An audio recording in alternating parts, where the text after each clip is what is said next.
Om Swastiastu. Assalamualaikum warahmatullahi wabarakatuh. Salam sejahtera untuk kita semua.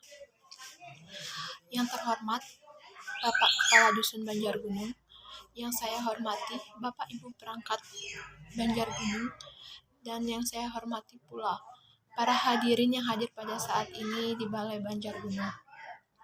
Pada kesempatan kali ini, izinkan saya menghaturkan puji syukur kehadapan Tuhan Yang Maha Esa karena kita masih diberi kesempatan untuk menghadiri sosialisasi mengenai bahaya COVID-19 di tengah kehidupan masyarakat kali ini.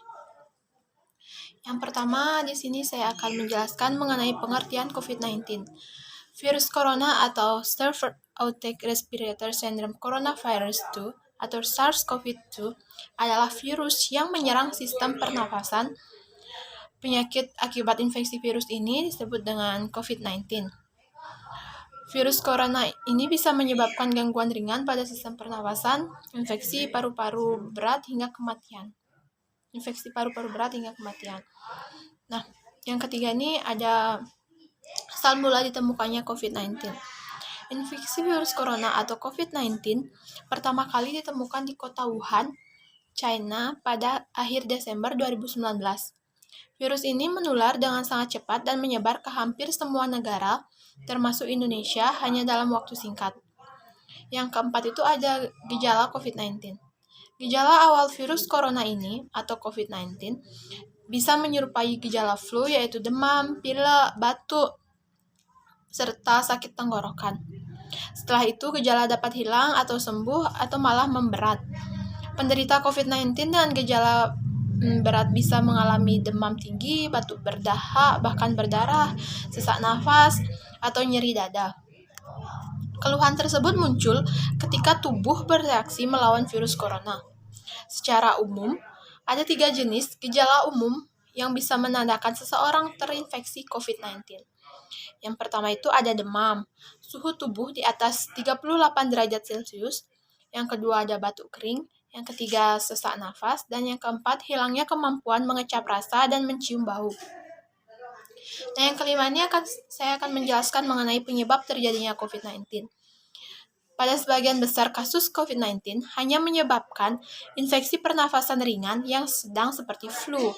Namun virus ini juga bisa menyebabkan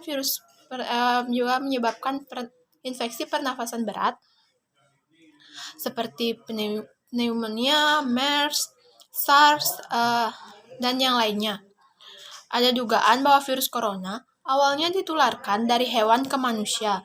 Namun kemudian diketahui bahwa virus corona juga menular dari manusia ke manusia.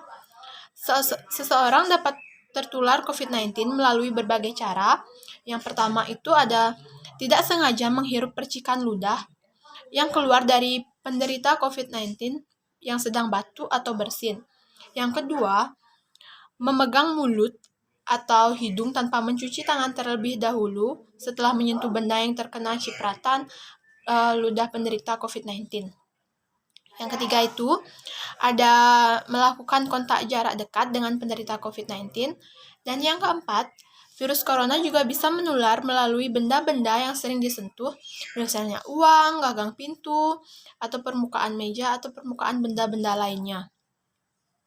Virus corona ini dapat menginfeksi siapa saja, tetapi efeknya akan lebih berbahaya atau bahkan fatal bila terjadi pada orang lanjut usia atau orang sudah berumur tua, ibu hamil, dan orang yang memiliki penyakit tertentu atau penyakit bawaan, serta pada penderita kanker karena mudah menular. Kemudian dia akan menginfeksi pada kanker tersebut. Karena mudah menular, virus corona ini juga berisiko tinggi menginfeksi pada tenaga medis yang merawat pasien COVID-19. Oleh sebab itu, para tenaga medis dan orang-orang yang sering kontak dengan pasien COVID-19 perlu menggunakan alat pelindung diri atau APD.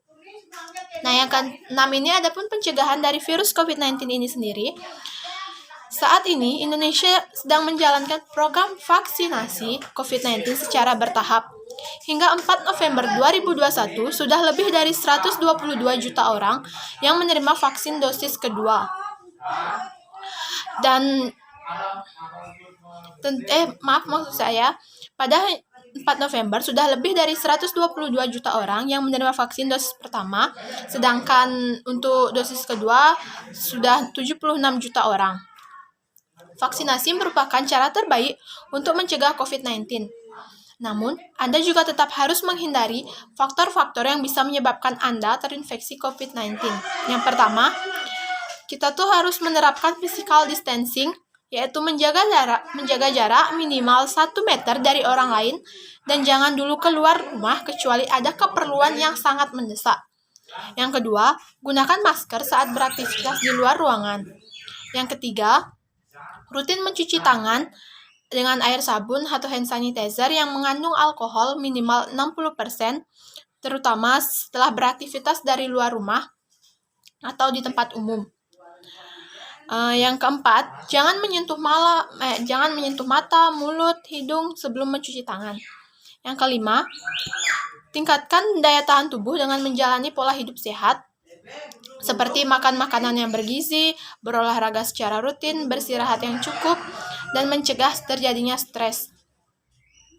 Nah, berikutnya ada menghindari kontak dengan penderita COVID-19 atau orang yang dicurigai terkena positif COVID-19 atau orang yang sedang sakit demam, batuk, atau pilek. Nah, berikutnya ada tutup mulut dan hidung menggunakan tisu saat batuk atau bersin, kemudian buang tisu itu ke tempat sampah. Berikutnya ada jaga kebersihan lingkungan dan kebersihan rumah termasuk benda-benda yang mungkin sering disentuh. Sekian informasi yang dapat saya sampaikan. Sekiranya ada yang salah, baik itu perkataan maupun perbuatan, selama sosialisasi ini saya mohon maaf. Terima kasih atas perhatiannya. Saya tutup dengan Parama Santi.